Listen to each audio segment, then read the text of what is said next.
it. Then put again your finger Then- to log in this. User. Add user. Yeah, then number 6.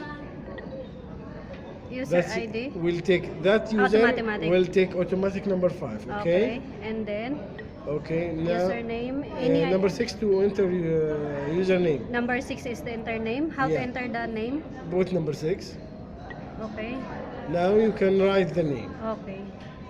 Okay. And then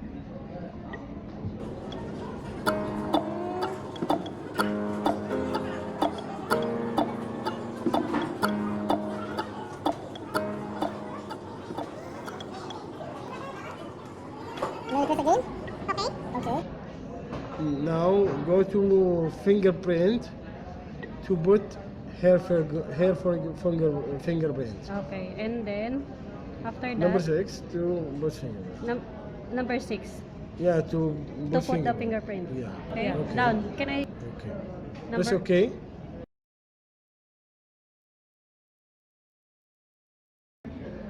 fingerprint Yeah. 6. Okay. Place your finger on the sensor. Place the finger on the sensor.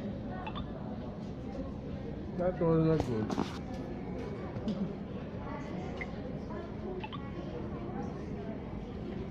Center. Ah, not much. That's it. Ah. Now okay. So this one it's okay na? Yeah. No. Okay, okay. Add finger. No, click okay. Just click.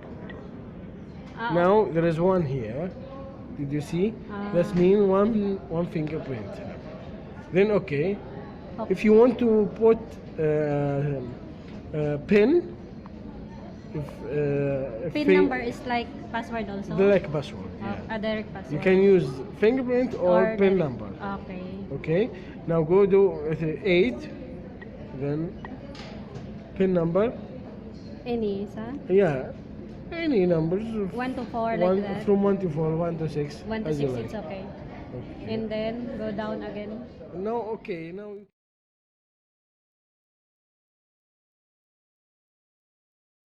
save that user.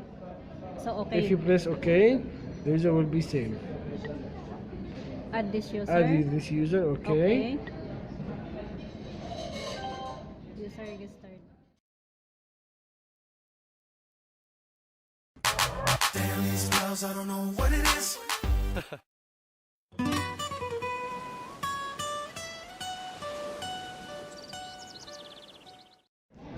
First escape. Ah, you need to do escape first. And then fingerprint. Yeah. User. User.